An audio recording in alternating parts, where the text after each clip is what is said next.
Okay. For those that just joined, sorry we're a little bit late starting. I wanted to wait for a few more people to attend before I started, but we are at around 50% attendance at the moment, so I'll begin. So good morning, everyone, and thank you for joining. The purposes of the presentation today is to talk about Microsoft Teams, but more specifically integration. When I talk about integration, I mean if you're using a Teams environment, a Teams subscription, and you want to enhance the experience, you want to make the teams more productive. There are a range of Microsoft tools that can enhance that experience, but there are also many, many third-party tools as well. So the purposes of the presentation today is to take you through 3 to 4, maybe 5 examples, depending on time, of third-party apps that I like to use and ones I like to recommend to my customers that can enhance your productivity somewhat more, and do have some quite useful use case scenarios. I'll show you how to add them. I'll show you how they function. I will run through some scenarios to give you an example of how they might work in a real life scenario, and also then talk about a custom solution at the very end. So I've developed a Power App based on a template that I've integrated into my Teams channel. I want to show you how that can also fulfill a particular purpose.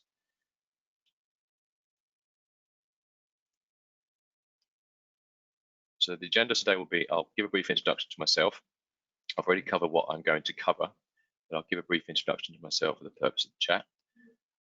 I'll then give a brief outline, a brief description of what Teams is, mainly because I'm not entirely sure of the audience I have today. There may be a mixture of people that are already using Teams. There may be some that have not used Teams before. There may be some that have not used any cloud services before, so there should be a real mix, or could be a real mix of attendees today. So I want to give a brief outline of what Teams is and the purpose of Teams, and provide some additional context. And then I'll get to the sort of the bulk of today's presentation, which will be done through a demo. I will be switching back and forwards between a number of screens to simulate more than one user collaborating together, so there will be a lot of chopping and changing, but I'll try to make it fairly seamless as I go through.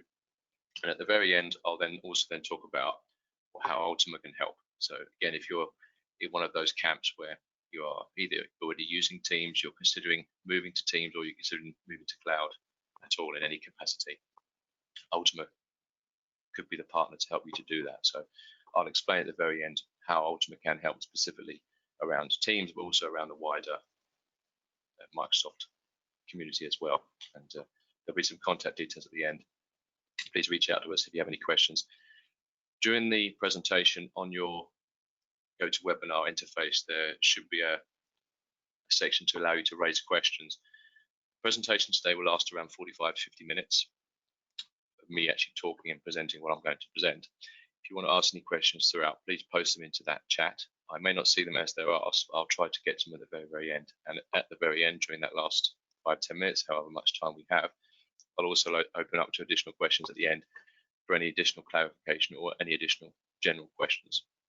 I'll try to answer the ones that do come through, but if I can't answer them directly to yourselves, I do have your contact details, so I will try to reach out to you after the call to give you an exact answer to whatever question you have.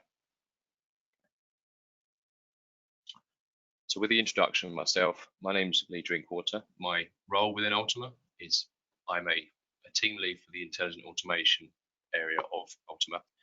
But really, I'm a consultant. My primary skill set is around Office 365, Azure, and more specifically SharePoint, Microsoft Teams. And specifically, I really enjoy working with automation, so I like doing anything that simplifies and automates a particular process to save people time. I like efficiency. I like saving time to free up your day to do more important things, more interesting things. So I love anything to do with automation. I've been a consultant for around 8 to 9 years now. I've been at Ultima for around 2 years, and really excited to see all of the new developments that come constantly with Office 365 that do keep us on our toes. And certainly with Teams, it's a very exciting product. Certainly some of the integrations I'm going to show you today, the product and the integrations from Microsoft and the third parties are changing constantly. So it does keep us very, very interested all the time. Again, just for context, just establish really what Teams is. So Microsoft's solution, or Teams itself, is their solution to provide a hub of teamwork and collaboration, which is chat-based, chat and communication-based, and it can be accessed anywhere on any device. It's a bit of a woolly phrase, but really that does summarize, I guess, what Microsoft's position is, what Teams is, but it can be so much more than that. I've included a link on the slide, and the slides will be available to you at the end as well. But the link there will explain the different licensing models that are available to Teams. So any 365 subscription you have generally will include a license for Teams to allow you to spin up Teams and to use Teams. But it's at its heart, it's a communication platform. So it's to improve collaboration and team working, all based around chat and around communication. Now, the architecture of a team is actually an Office 365 group for any administrators that are on the call. And that is more commonly referred to as a unified group. Now, that group contains a number of different resources, and that makes up a team. At its core, the document management part of a team is provided by SharePoint, or specifically SharePoint Online. When you build a team, what you get provided with is a modern team site using the modern template for each team, which provides you with, out of the box, using its default template, a standard document library, but also the wider SharePoint architecture. And the reason I put that is the app I'm going to show you at the very end will leverage a number of different pieces of 365 to Exchange, SharePoint, and other pieces. And SharePoint, in its heart, is a application framework, so you can build applications and solutions on top of it. When you build a team, you get that for every team that you build. So you don't have to stop at just the single library that you get for a team. You can extend it, and you can expand it further to meet your needs, whatever your needs are. And that may be something that Ultimate can help you with, which I'll discuss at the very end. But SharePoint Online, you get provided with the team. In addition to SharePoint, the communication side of Exchange of Teams is handled through a combination of Exchange Online and Skype Business, which is now more commonly referred to as Teams. So with Exchange Online, you get, again, per team, you get a shared mailbox and a shared calendar, which does provide you with a single or unified group address. There is an email address associated to a team as well. And then for every channel which you create inside a team, you can also generate an email address for that channel as well, allowing you to use or send email into that team, into that channel, to extend the communication capability. One of the key reasons for Teams is to come away from email as the primary communication tool, but to be perfectly honest, I think email still has an important role to play in general communication. But for a Teams perspective, you do get an Exchange Online mailbox for every team you create. And the third item I've included here is the extras. So there are a wide range of other extras you get that are Microsoft based. So I've already covered the chat and conversations that's provided by Skype. The reason I put Exchange here as well is that the chats and the conversations are actually stored inside Exchange. That's where they're held if you're interested in from a backup perspective. But the extras also they include OneNote for general note sharing that you can take on your own client or you can share within the team. You also get provided a workspace for PowerBI. PowerBI is a separate piece that is licensed separately, but you do get a workspace per team where you can store your reports, your dashboards, and your data sets. That is also provided. You also get a planner board. Planner is a project management type application. I've got a third-party app I'm going to show you shortly from Trello, which is very similar. I think far more intuitive, far better, which is why I've included it. But Microsoft do have their own alternative as well. And then there's a whole long list of third-party integration that also can be added into a team. So as with anything Microsoft produced, when it's produced at that time, it feels a need, but there are normally a lot of other scenarios that it doesn't fit. And that's where the third-party integration comes in.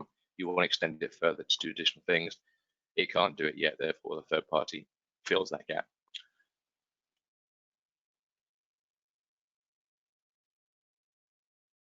And then hopefully we move on to the more interesting part, which is the primary part of the demonstration today, which is the demonstration. So I am going to be moving backwards and forwards between a number of screens.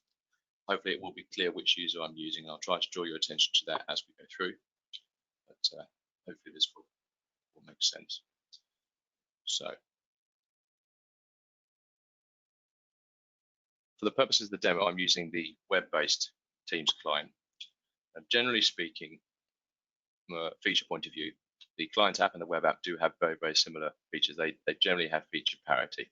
There are some shortcuts and some features that you can't do in the web interface that you can in the client. As I go through them, I will try to draw your attention to them as well, mainly because it is inside a browser and it just doesn't receive the command the same way as the client does. One of the key ones is for chat. One of the shortcut keys from the web, the client application to start a new chat is the Control N key. You can do that from the client app, but you can't from the web app, because the browser will see that command and it will actually generate you a new tab inside the browser and not start a new chat.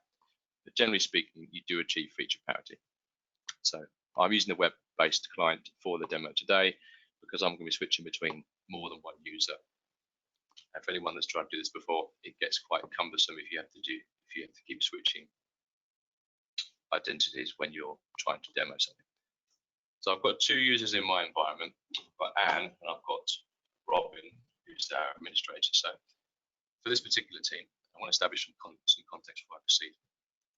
I generally talk about this in all of my presentations around teams. Every team should have a purpose. So you shouldn't just spin up a team just because you have teams and you want to have a place to store content. There should be a reason, a purpose for that team. And that could be a small reason or a big reason. Teams is a great tool for projects and groups of users that have perhaps a finite shelf life. I'm not talking about the users having a shelf life, I'm talking about the engagement. So projects is a great example. The departments are also as well. So if you want an area to share content between a department or a particular business unit or a project, then the purpose of that team is for that project. So I always recommend considering how many teams to have, what to name them, and what they're used for, what their purpose is before you build them. And likewise, within the team, the channels that you choose should also reflect the purpose of what the content needs to be. I like to consider the channel name similar to a subject line in an email context. So the subject line tells the people that are receiving it what the email is about, and the channel name should be the same. Now, I'm going to contradict myself slightly here in that I don't generally like using the general channel, because in any naming convention, if it's called general, it means you haven't decided what to call it. But when you build a team, you get the general channel out of the box and you can't remove it. What you can do is create your own additional channels, and you can name them and have them as purposes for their own, but you can't remove the general channel. I have used the general channel today, and I have put most of my tabs inside the general channel. So I'm slightly going to contradict myself, but generally speaking, I would try and avoid using the general channel. Now, this particular scenario, and this is one that we get asked for a lot with clients, is, and we do it ourselves within Ultima, is we're trying to improve the way we onboard new employees. So I thought this is a good example to show you for the purpose of this demo. So this is an onboarding team, a group of users that come together to look at improving the onboarding process for new members. So the first integration I want to talk about is Polly. Now, Polly is a very useful tool for gathering polls and quizzes to gather feedback. I think it's probably wrong to call it a quiz tool. It's more of a feedback gathering and polling type tool. And there is an app for Teams, and it does have quite extensive integration, which I'm going to show you. So within the team channel, I've got a general channel here. I've got a number of tabs along the top, and the tabs are the apps that provide the functionality to the channel. When you first create a channel, you get posts, files, and you get a wiki one included, which I've removed. But we'll ignore these two for now. When we add additional tabs on, go into the plus symbol here, and we can then add the apps into our channel to then add the functionality. So the particular one I've used here is Polly. Now, I haven't changed the default settings here, so all of the apps that are supported by Teams are allowed to be added here. So there's a wide range of Microsoft and third party, and this list is changing constantly and being updated constantly. So there's a wide range of apps that are available. It's worth noting that if any of these are third party, then you will need to register with those third parties with credentials and create an account. Generally speaking, most of the suppliers I'm aware of, the vendors, do have a free plan that will integrate directly in with Teams. and will not require any additional payment, for example, but there are generally premium subscriptions available as well. Now, I've used the free version for most of my integrations today, or all of the integrations, but it's just to show you that that's there. So Poly is the first one I've used. I've added in Poly as a tab, and Poly then appears as a tab inside my particular team. Now, two things happen when you first add it in. When you first add the app into the channel, I had to register with Poly to make Poly aware of who I was. What it has done is it has passed through my 365 credentials. So I'm logging into Poly with the same credentials as I'm logging into Teams. That will be the first part that needs to be established. Once it gets added, the channel then appears, and I have this view, and Poly allows me to create polls and create surveys and view them in this format. But it also adds the ability to chat to Poly to then request Poly's assistance for things, and that's done through the chat function in Teams. And what Poly is using is a bot, so it's an AI bot with its own personality. It's quite bland, quite similar to myself, but it does have a personality. It does respond, and it's used through this mechanism in order to query Poly and ask Poly to do various things. This is where the first part of the integration comes in. So I can call Poly from here by using the @ symbol. If I do @Poly, I'll then be able to call Poly, and it will give me suggestions of what I can do with it. So it will open up the window here to explain, well, I can create a new poll from here, or I can actually use a number of templates. I don't want to do that. I just want to do a simple one. So if I was to do add Poly here,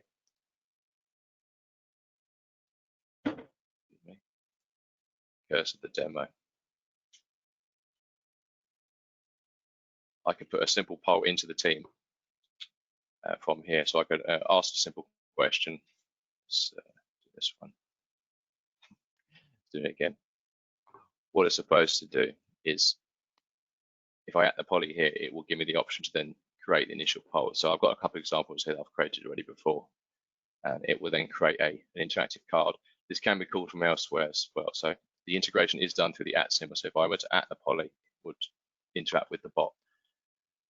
One use case now it could be, if I go back to my team, into the posts area, this is the conversation area of the team, and I can actually call Poly from here as well.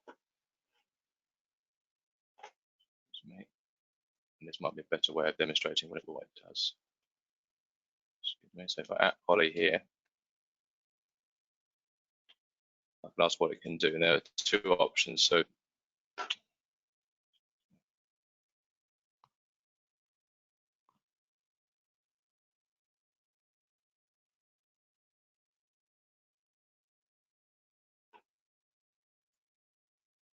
I'll just do a basic question. So I could ask, so I'm getting problems with my screen switching here.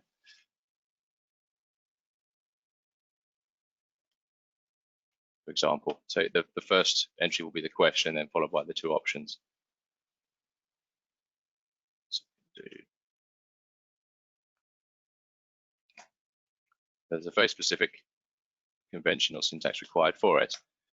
If I submit it in, what Poly should do is create a new Poly, which I've got an alert for here. It's created a poll based on that question I've answered, and it's actually posted to the rest of the team. And it's actually interactive as well, so other users inside the team can see it at the same time. So if I switch over to my other user in real time,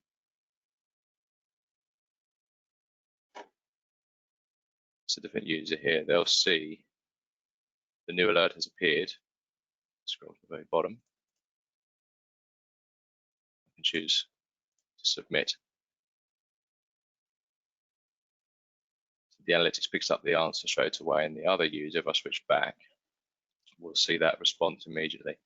Now, that's one example of using Poly. There are additional. So inside the Files tab, this accesses the SharePoint area of the particular team. And this is the part where I thought might be quite useful potentially for the use of Poly outside of general polls, is that if you're working on a document, and I've got a business requirements document here, what I'm thinking about doing here is I want to improve the onboarding for this particular organization, and we're thinking about producing an app, a Power App that we can use that brings together all of the tasks that a new user or a new employee would need to do when they were onboarded. lots of businesses have their own way of doing it, and I think an app would be a good way of doing it. It would integrate with other parts of 365 and ensure the user was to keep up with a particular list of tasks, for example. So first thing to do would be to come up with the requirements. What does the app need to do, and generate the business case. So I've got this business case or business requirements document, and if we were to go back in time 3 months, let's pretend that we were in the initial stages of coming up with this example. And I'm working in this document, and as it's being produced, I want to bring in another colleague, or I want to put a question out to the wider team and ask them something. And this is one of the good ways of Poly integrating with this particular area. So from the conversation tab here, I can actually call Poly from here as well.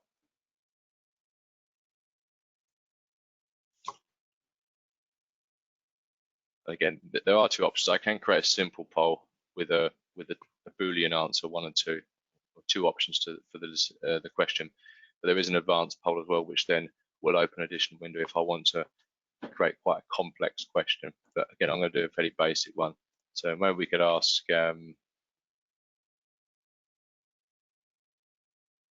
preferred name of new app, for example. Probably quite a contrived question. You probably wouldn't ask this so early on, but perhaps there are a couple of ideas. So we've got pathways, for example, or on board, or get on board. So I don't work in marketing with these kind of ideas. And it should do the same thing. So it's going to call the AI bot. Again, I got a ping to say that Poly has created that poll. And what it's done in the background, I'm going to leave this screen as it is. If I switch over to the other user, Robin, this is Robin here. Robin will see that that poll has appeared inside the general channel for this particular team, while Robin was off doing something else, for example. Again, the point of Teams is to have all your communication and all your collaboration inside one app. And so this is a really good way of bringing people together when they might be on other things in other areas, but have them all see it in one place. Now, I can see, oh, there's a question come up, I can give an answer. Let's submit my answer. And it will answer. Now, one area that doesn't work here so well is that the response doesn't get rendered in here for Robin, for Anne to see. So Anne can't see the response that's come back. I don't know if this is an area that does work in the client app or not, but this is a particular area that doesn't work inside here. The point is you can generate it from here if you need to. This is one example I think is quite useful, but there may be others that are more better suited. But as I said earlier, the fact you can call Poly from in here I think is quite useful.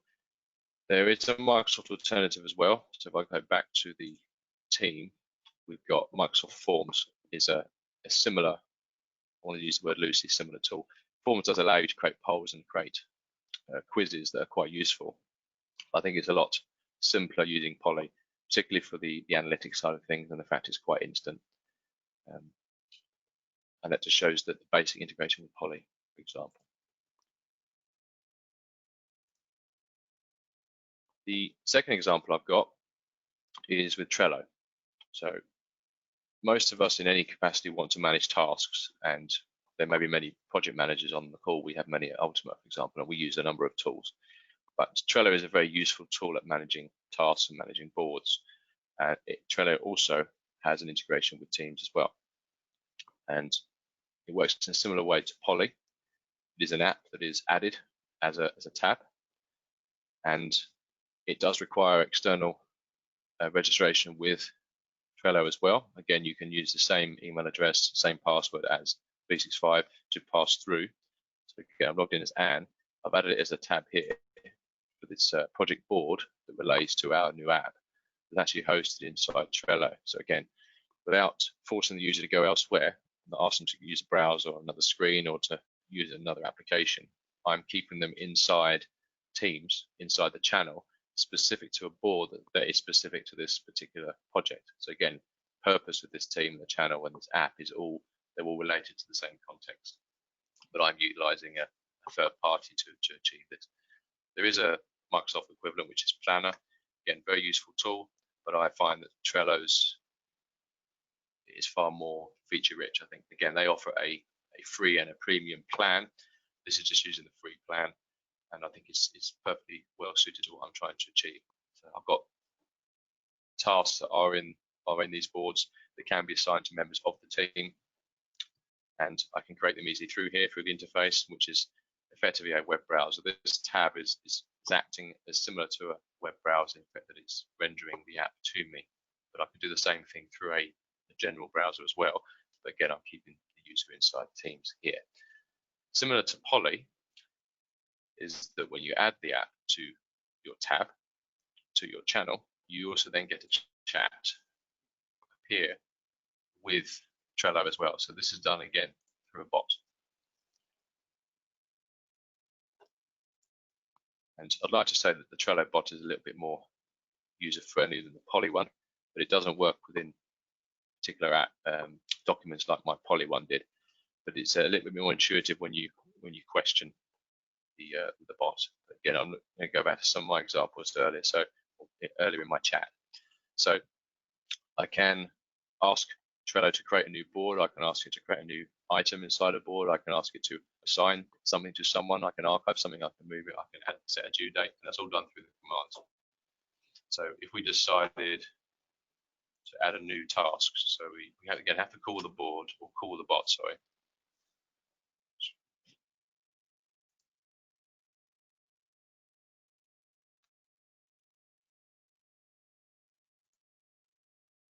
Again, it's always worth asking what you can do with the bot, and it will give you an explanation of the commands you can do. So by what I can do, it will give me the commands I can use with the bot that it will recognize. Let's choose to add one. So if we did add Trello, add, the bot's going to respond, hopefully.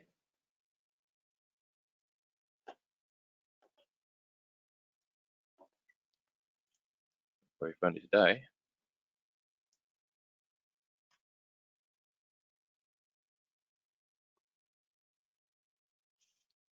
So we'll do it twice and make more sense. So what it's referenced, it knows that I'm working with the to-do list, and it wants to know what I want to call it. So you've entered into a conversation with the bot. So I want a new task, and we're going to call the task will be to decide on name of new app.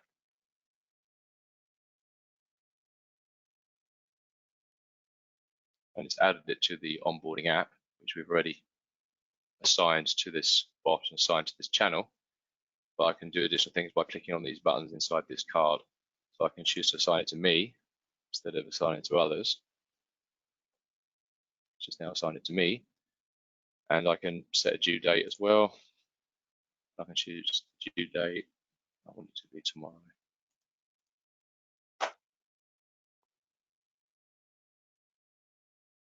Again, the bot just confirms that's been done. And what should happen is within the back in the team channel in the chat,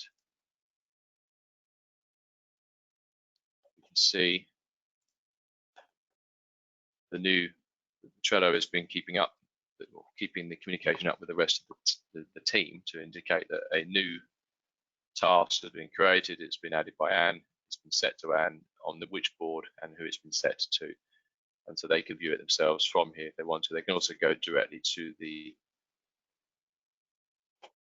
board as well and see it.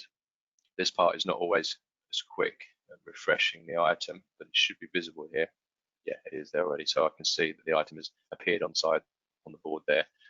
And then from here, I could decide, well, it's now in progress. So I'll drag it over to here.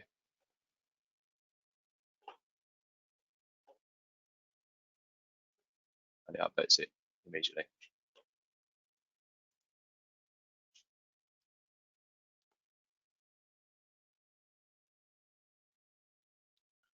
So similar to the first document, you can't call Trello from within the document as you could before. But if I go back to our particular file, and this would be, again, something I think that would be improved with the client app, is that if I was inside the document I was working away and I decided I want to generate a new task for somebody while I was working here, what I could do with Poly, you can call Poly from within here and ask Poly to do certain things. With Trello, you can't, but with the Teams client app, it is possible to take particular chats and to pop them out. So from the chat here, I could pop out Trello chat into a, for users that are more familiar with Skype, it would be a chat window that's separate to the main interface. And then if you had that alongside, I could be working with the Trello bot while I was inside the document without actually leaving. But yeah, unfortunately, certainly from the testing I've done, within the team, within the particular item, you can't call the bot from within the conversation. It just doesn't work. Again, I think it's quite a useful tool that if you are working inside a team, Planner is quite useful from Microsoft already, but I think Trello is a lot better. And again, for anyone that's invested in Trello or is using Trello quite significantly, there's no reason to not continue with using that if you want to still enhance your experience by working with teams as well. So the third one I want to include is, or to demonstrate, is WebEx. Now, WebEx is a slightly different tool to the two I've already shown, is because WebEx is more for actual collaboration and for meeting. And maybe wondering why I'm including it here. The main reason is a lot of the clients I talk to may have moved to Teams in the last 3 to 6 months and want to utilize Teams, but they still have a license for WebEx. They still use WebEx within their business. Maybe they have invested heavily in using WebEx and they're not ready to move over to Teams immediately, for example. And so they still want to use WebEx. Or perhaps they're working with external consultants or other third-party vendors that are not using Teams or not using another method of communication other than WebEx. Again, you want to keep all of your teams, your users inside your teams to be able to collaborate within the Teams client and within a particular team. I think in bringing WebEx into the interface here is a quite useful way of bringing them together without having to force them to go out of the app. So back on my team,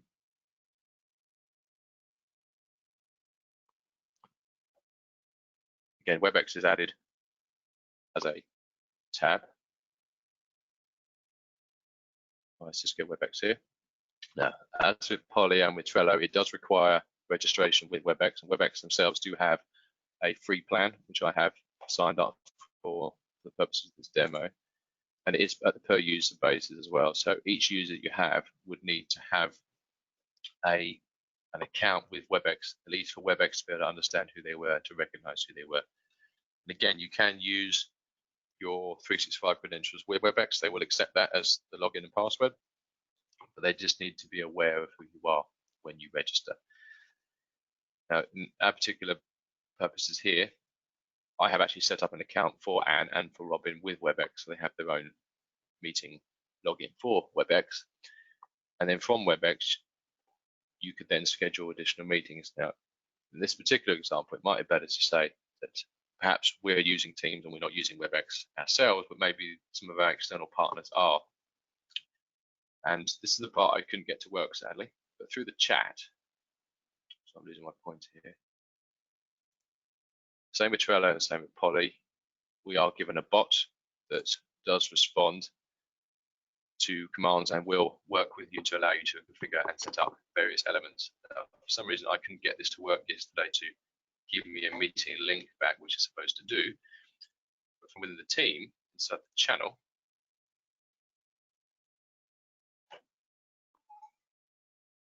if I scroll up, what I did is I have scheduled a meeting for today as Anne or as Robin, and I've shared the meeting invitation to the channel. The point here is this is with an external party, and I want to include the rest of the team in that meeting. So I've shared the meeting invitation here, so they could join that meeting themselves via the meeting invitation here.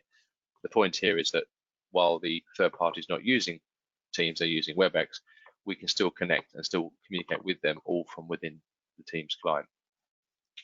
The part I couldn't get to work was that from the channel, you're supposed to be able to post the links inside active cards, but it wouldn't recognize the meeting number for some reason. So we'll just skip over that part. In similar fashion, the bot is available. The bot does accept certain commands, and so you can interact with it. Generally speaking, it will. You'd like to think it would work, but in my case, it didn't, sadly.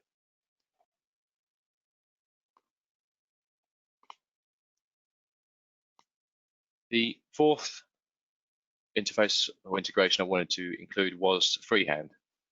So it's a little bit of a different topic than the ones I've already discussed. But back on my team, Freehand is it's a freehand whiteboard type tool that's used for whiteboarding, for want of a better word, for drawing, for collaborating together. There is a similar product for Microsoft called Whiteboard itself, which I'll demo as part of a meeting in a second. But the freehand tool is, I think, a lot more feature rich and certainly is more usable outside of a meeting. For Microsoft's Whiteboard tool, it's only accessible from within a meeting. So you generate a meeting or you start a meeting, your members join, you then have access to the whiteboard to then be able to collaborate together. The freehand is also available from the meeting, but it's then also available outside of the meeting as well. So again, it's added as a app to the team. You create a board and you give it a name. So I've called concept here because whiteboarding is a very useful tool to draw up a concept if you want to do some wire diagrams or wireframing of how an app might look. You have to apologize for my drawing here. This was done on a touch screen. The point is to show that it's quite simple to interact with other users together on a single board. So this particular board is specific to this channel and specific to this team. I can see there are two members that have permission to this board, and again, it's inside the Teams client.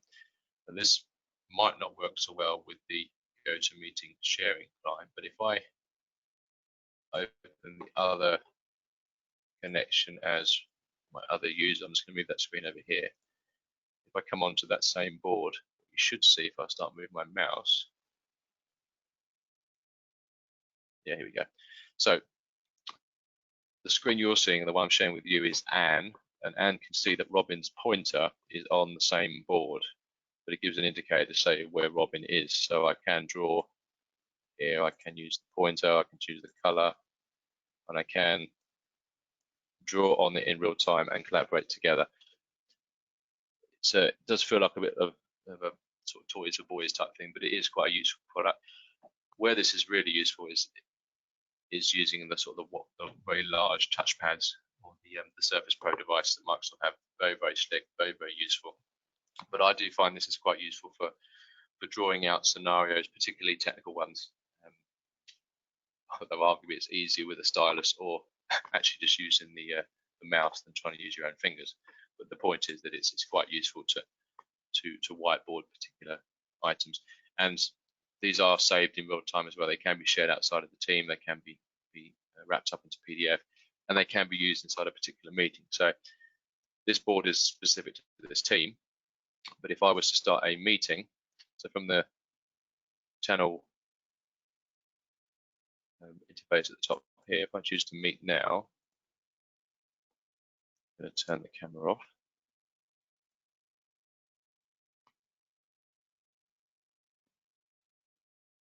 So this has generated a click now meeting from within Teams.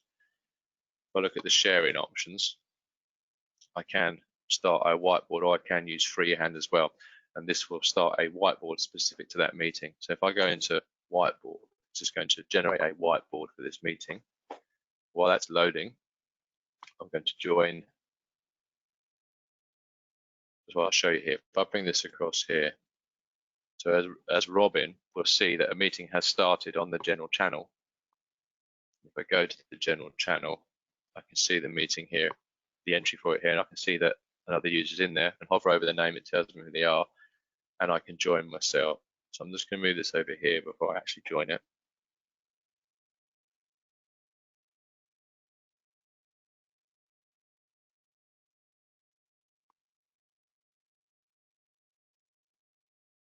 And this works in a very similar way. So turn my microphone off and get some feedback from my voice there. But this works in a very similar way to freehand. So we've got whiteboard on the screen. We can choose the pointer. We can draw on the screen as one user, and Robin draws on the other. I can draw on here, and it will refresh on Anne's screen. Now, what wasn't clear, for example, is which circle was drawn by Anne, which was drawn by Robin. That is a big benefit, I think, that freehand does have, certainly if you're working remote. The only way to use Whiteboard, I find, is to agree on who's going to use which color, and then it's clearer as to which elements have been done by which person. This is actually for the meeting itself and can be shared with the attendees after the meeting, but it's, I think, not quite as feature-rich as the Freehand product. So I'm going to end that call there and drop out as Robin as well.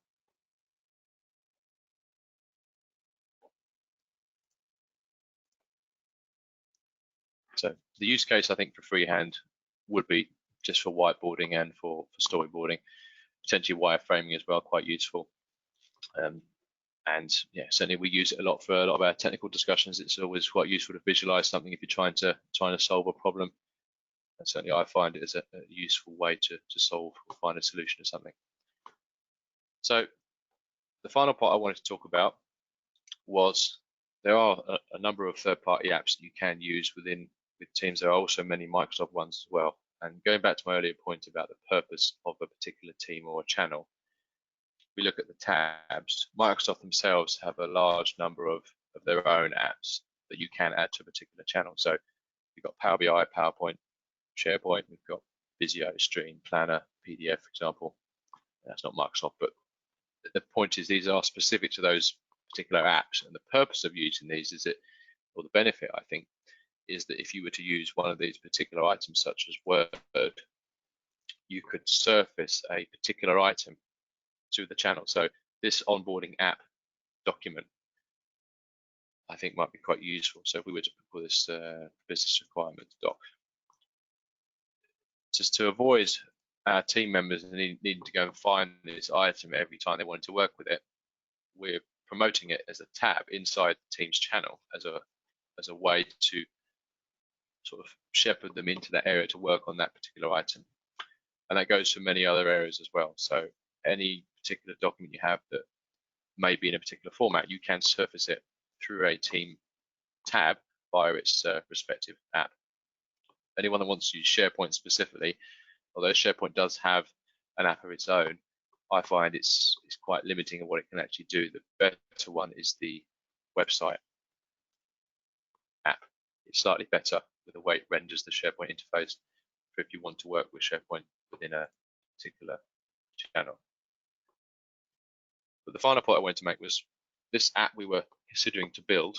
We've gone through the stages of come up with the idea of storyboarding how it might look, and we then gone and built the app. So we've now gone forward into the future 3-4 months.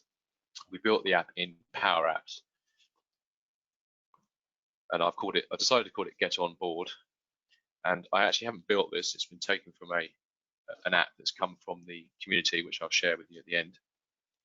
But I think it's quite useful to illustrate a point of how you use it within Teams. So the app has been added as a channel, as a tab to a channel, and it's interfaced through here. So what it's doing is this is going to query the Power App directly and keep it inside the particular channel. Again, it's related to this channel, to this purpose, but I've kept it within this interface. What it has done, it is using PowerApps and using a number of other technologies connected to the back, but it has picked up the specific user as well. So the point of this app is, at the very beginning I mentioned, is I want to bring together all of the tasks that a particular user, we might want a new user to follow when they are being onboarded. So we have this welcome screen, we choose to get started, and then it comes up with a sort of profile screen, brings in their profile information from 365, and then we have a number of tasks that we've predefined for them that need to be done. The interaction with this, or the integration, is this list of items here has actually been added automatically. I go to, this is Anne's mailbox in Outlook Online. I look at, I look at her task list, it will have created these tasks for her automatically in her mailbox.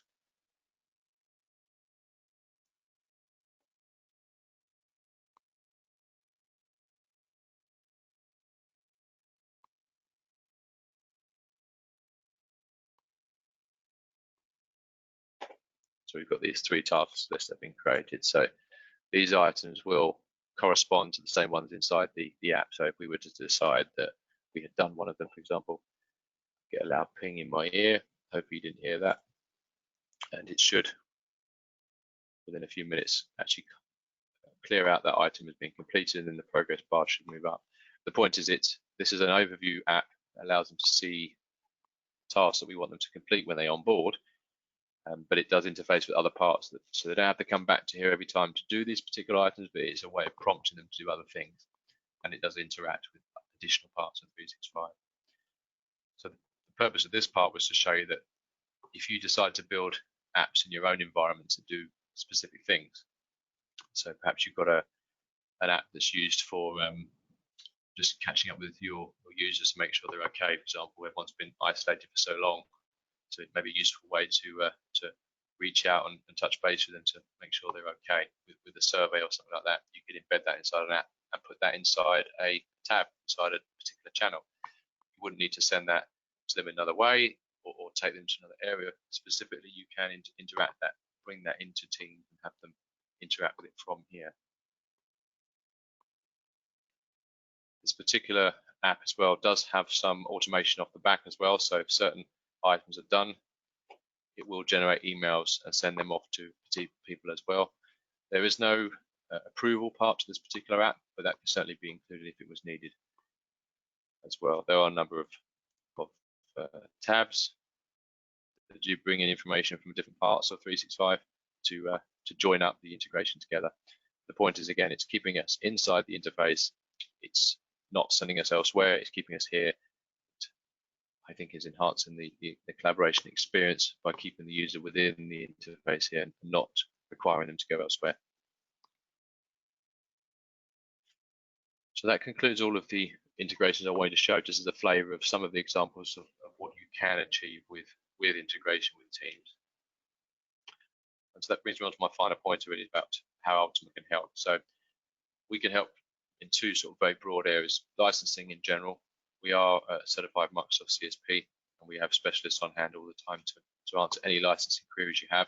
Very, very complex area. I don't bother touching licensing generally, so it is very complex. I'll always go back to our licensing specialists if I need to clarify anything with any of our customers.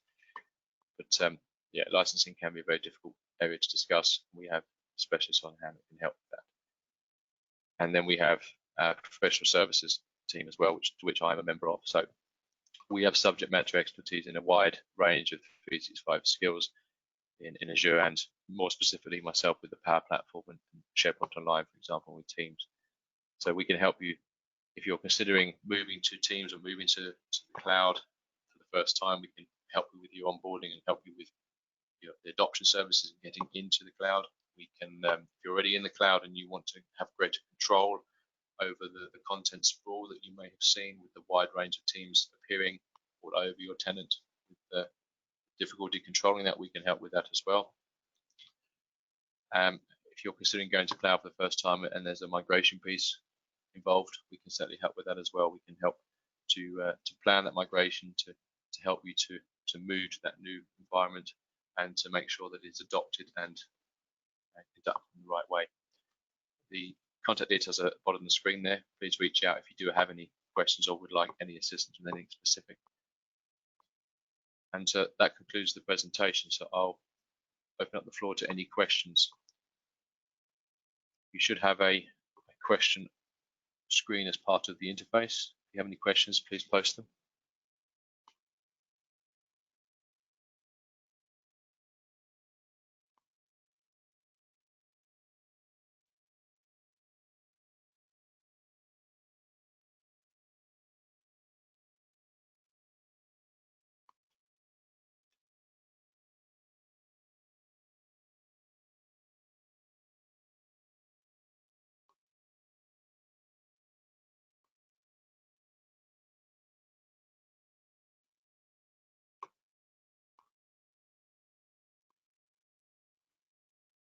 Right. Oh, we've got the first question here. Question is, must all members of the team download the app and register it to work in the team? It depends which app you're referring to. So the Power App that I showed at the end, no, that particular app has been added to the channel, and so it's available for all users. What is important to mention there is that whatever data sets or whatever services you've used with that app, the users that you want to use it must also have permission to those connectors as well.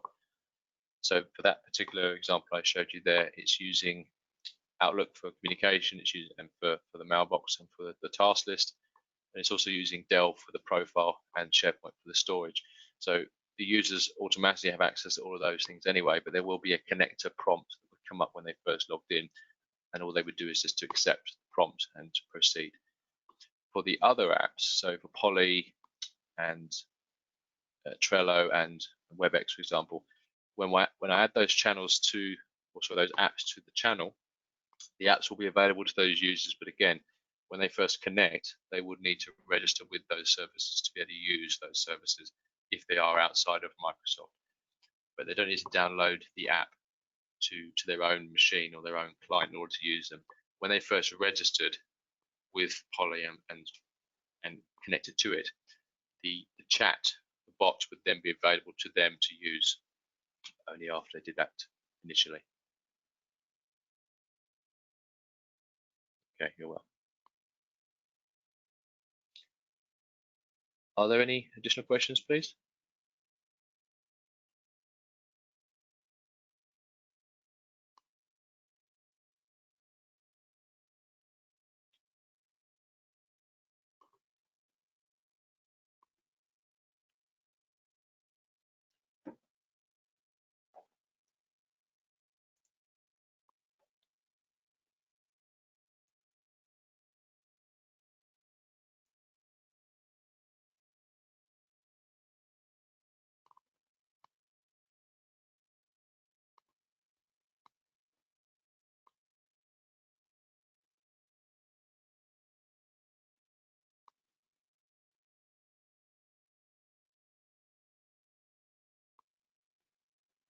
Okay, I'm not seeing any additional questions here, so I'll draw the meeting to a close. I will stay online until 10. Oh, there is another question, sorry.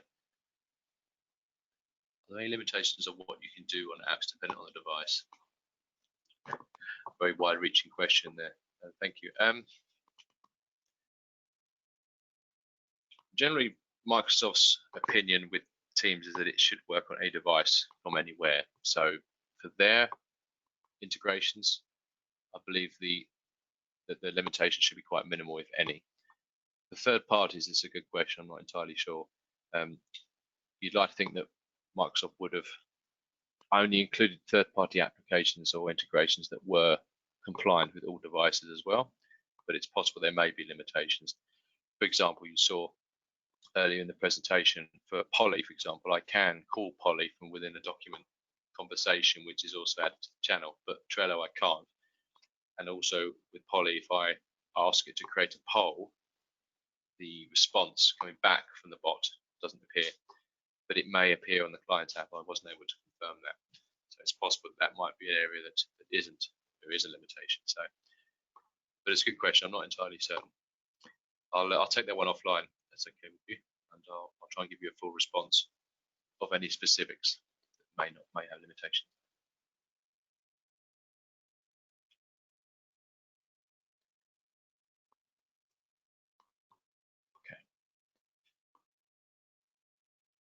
Okay, if there are no further questions, I'll draw the meeting to a close. Now, thank you all for attending. We will circulate the slides and the recording of the presentation. And if you have any further questions, please reach out to us. We'll be happy to help at any time. Right, thank you.